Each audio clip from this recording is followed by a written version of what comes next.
We have in homeopathy an equation that I'd like to introduce you to. And it's this equation is the exciting cause plus susceptibility equals disease. A perfect example is during flu season, not everybody gets the flu, right? The exciting cause may be a virus, it may be an emotional traumatic experience, it may be a physically traumatic experience. An exciting cause may be a change in the weather. It can be anything that the individual is susceptible to, but you need the susceptibility to the exciting cause in order for there to be a disease that needs to be addressed. Okay.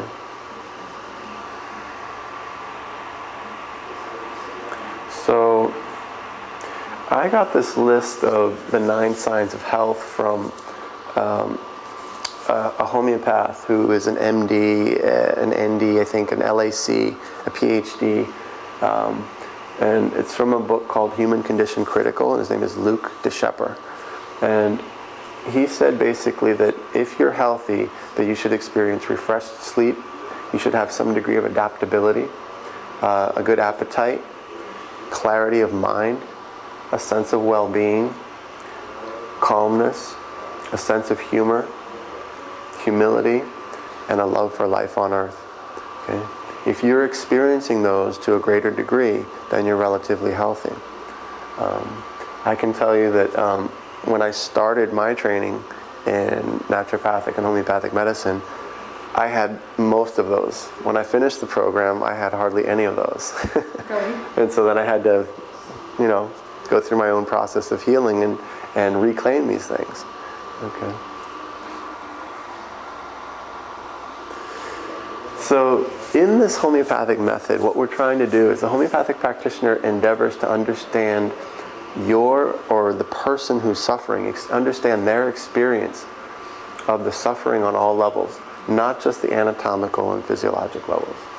The homeopathic practitioner asks very open-ended questions and allows you to fill in the space with your experience and your story. Okay? We want to know the person's experience of what they're going through. Okay?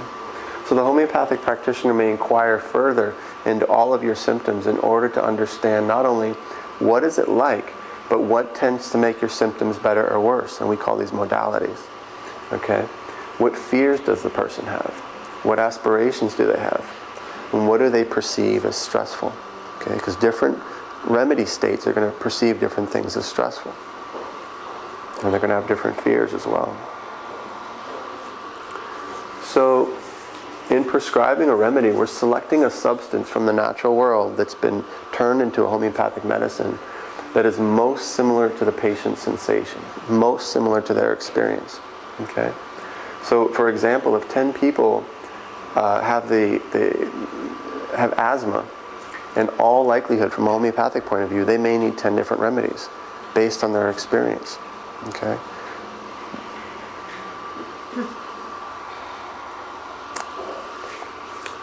So,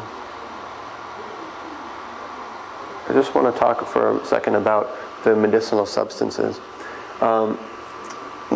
With allopathic medicine or pharmaceutical medication, if they study a plant, what they do is they pull out the bioactive elements, whether they're water soluble or alcohol soluble, they'll pull them out and they try to understand the biochemical pathway. How does this molecule from this plant interact with a living system? And how can we use that to alleviate symptoms? Okay.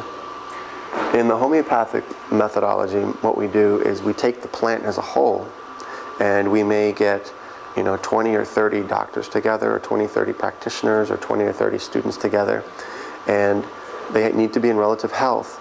And what we do is we take the substance, the plant for instance, and we dilute it down and we turn it into homeopathic medicine. Say we take it down to a 30C, and they expose themselves to the substance. And they record any changes from their normal state that they've noticed over the past 2 or 3 months while doing the proving. And any changes that they notice are recorded. At the end of the proving, everything's collated, and they look for similarities. So say in one particular proving, out of 20 people, 12 of them experienced maybe like a stabbing or shooting pain in the right temple. Okay, that may be a characteristic symptom of this particular substance. Okay, maybe out of these 20 people, 15 of them got really, really irritable. Okay, maybe irritability is a characteristic symptom of this remedy. All right. So we look at the totality of the symptoms that this substance causes in a healthy population to understand what it cures in the sick. With that information that we glean from the proving, then over years, decades, and centuries, we have 200 years of empirical data where we have taken substances and given them to people who are sick, and when that relieves their suffering, relieves their symptoms, then that's considered confirmatory. And so we have a large materia medica. Right now we have 5,000 to 6,000 medicines. Okay, when Hahnemann started, he had about 100. Okay. So I'm going to go through an illustrative case, and this is a hypothetical case study for educational purposes. Okay. So say we have a 25-year-old male, and they come to you with a chief complaint of a sore throat. You want to know what's the experience of it. So you say, tell me about the sore throat. And they'll tell you, well, it began yesterday.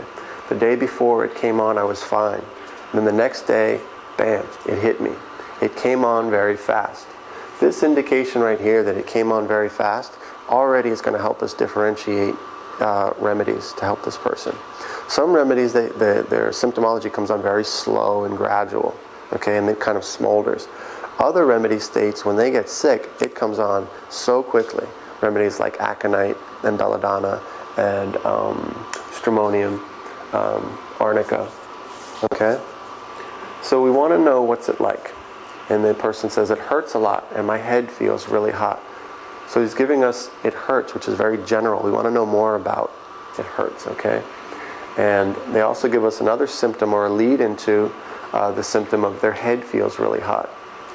So I want to know, can you describe the location and the sensation of the pain? And they say, it seems to be worse on the right side, and it's like a burning raw pain. Okay? So here we have a sidedness. It's worse on the right. Some remedies seem to be worse on the left. Okay? Some remedies alternate back and forth between the right and the left. So does anything make it better or worse? It's definitely worse when I touch my throat and swallowing. Those are both modalities. Okay?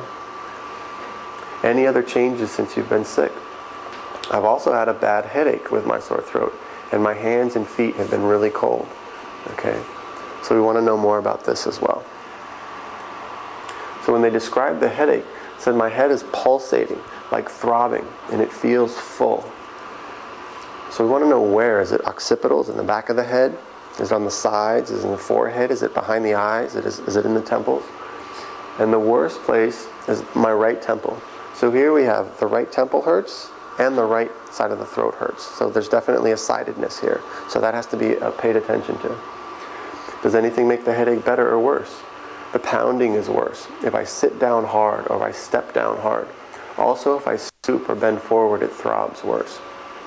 Okay? So these are also things that are indications that are leading us to a remedy. My headache feels a bit better if I put a cold washcloth on my forehead. And incidentally, that makes my throat feel better too. So a cold application, whether it's a cold washcloth or say they use an ice pack or something like that, if that makes their headache feel better and it makes their sore throat feel better, we need to find a remedy that is better with a cold application. Okay. Any other changes in how you feel? And this person has a fever, and they say, sometimes when I close my eyes to rest, I see images of wild dogs or wolves biting and attacking